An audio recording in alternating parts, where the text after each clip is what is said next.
Hi guys, this is the first time I'm doing this, so please do bear with me.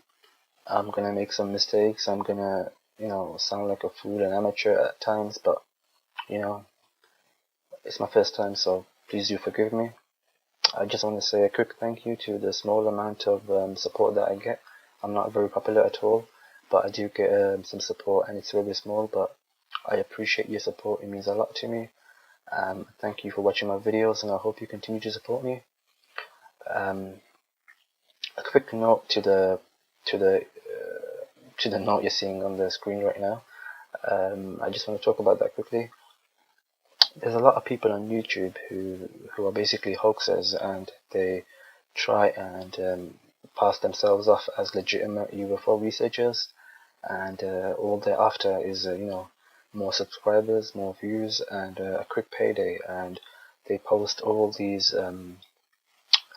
fake or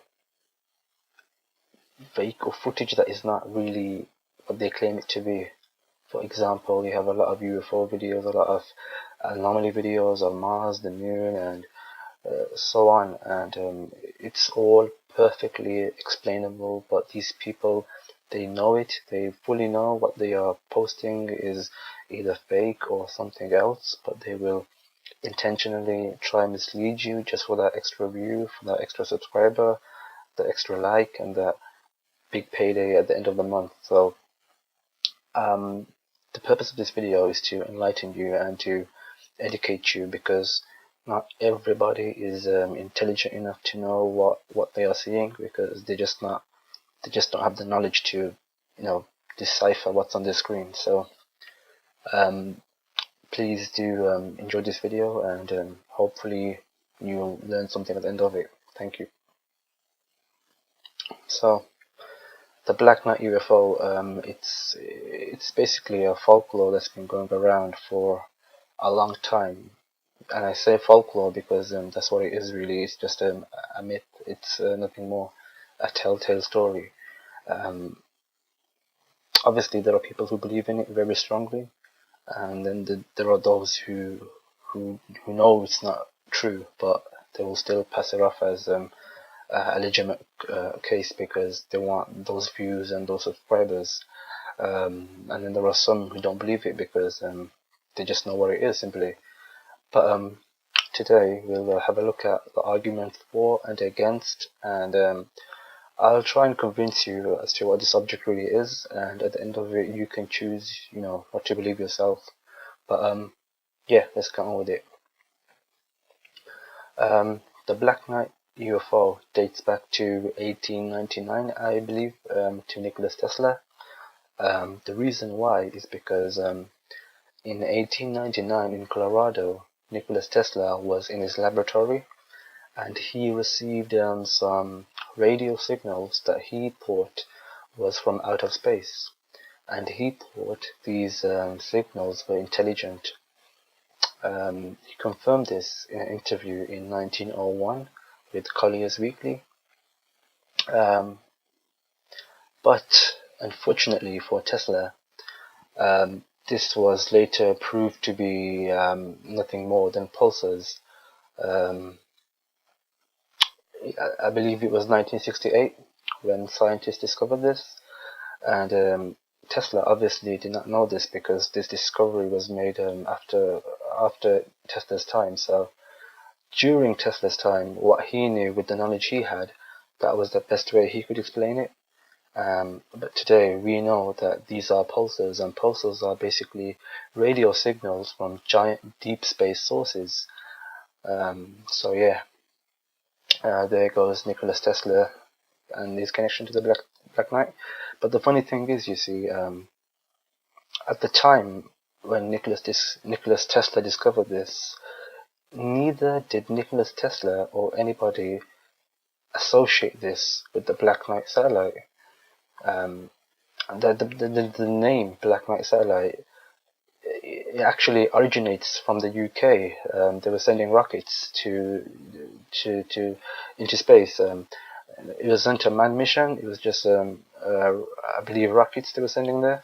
I'm not entirely sure. I can't remember correctly. Forgive me on that. But it was the UK who was sending rockets up there, and it was called the Black Knight.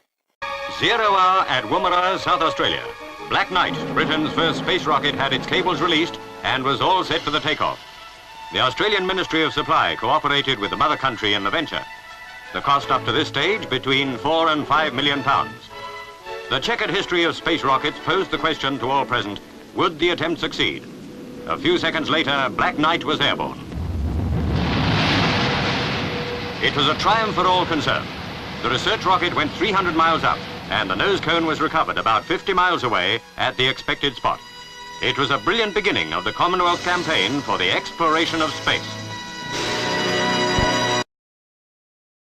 So I'm not really sure how the Black Knight name came to be associated with this object, but Nikola Tesla himself, nor did any other scientist of that time, ever associate Nikola Tesla's claims to the Black Knight UFO. So moving on to the next source that people use as evidence is in 1960 there was some news reports that said the U.S. Navy had on their radar they found an object in orbit that did not belong to the U.S. or the Soviet.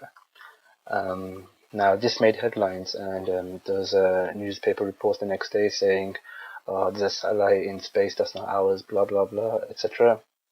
But it was later confirmed by the Air Force that it was basically casings off of an earlier discovery project by NASA. There was even an article in 1960 by the Time, but it was never front page news, obviously, no one's interested in that. But I'll give you a link in the bottom of it so you can click on it and read it for yourself. I think you need to subscribe to them to read it all, but the gist of it's there so you can read it.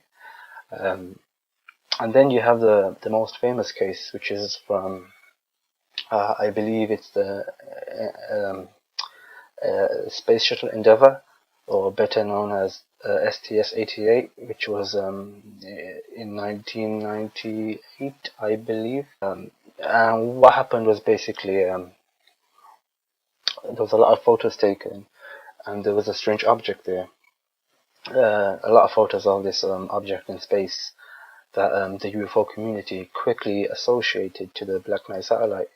And everybody just was like, oh, this is the Black Knight satellite, yeah, we finally got proof, look at it, look at the subject, look at the lighting, blah blah blah. And it came back and it made waves, and to this very day these pictures are used to support the claim of the Black Knight satellite's existence. And before I tell you what that object really is, which I believe most of us, who have researched this already know what it is, I just want to show some footage from NASA, and then I'll answer the question.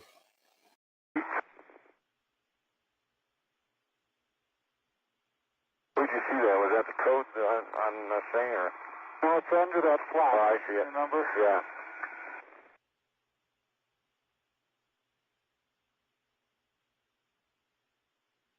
Oh, yeah, that's right. You gotta re-convert these things to make them.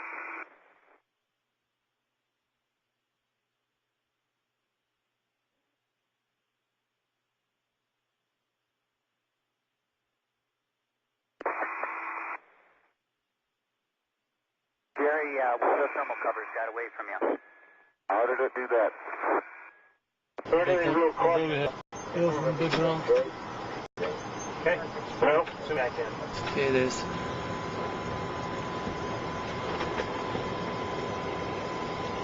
Надо на zoom on this camera. In order to get it, you have to swing the arm 180 degrees.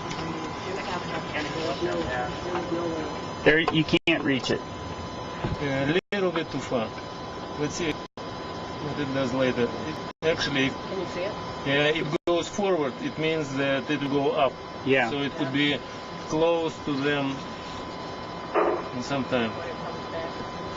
It comes back and go up. So, as you saw in those clips, all the Black Knight satellite really is a thermal blanket that escaped from the astronauts. It was accidentally dropped, and the reason why it looks different in different pictures is because of the lighting, and it was rotating, so the lighting was refracted in different positions in different directions. So at some point it looked shiny, some point it looked darker. There was like, you see those little orbs on the edges, it's just the light refraction. And if you look at the images that I'm posting right now, you can see that they match the thermal blankets. They match the images that we have seen from NASA of this supposed satellite, this supposed Black Knight satellite. They match the edges, the flaps, the proportions, everything. They match. It's just an unfortunate misidentification of an object that people have associated to this UFO, which is not a UFO. It's identified as a thermal blanket. Thank you for watching, and please do forgive me for my mistakes if I made a mistake or if anything wasn't to your liking. It's my first time doing something like this, so I appreciate your support. I appreciate your feedback and your negativity, everything. Thank you for watching. Have a safe day.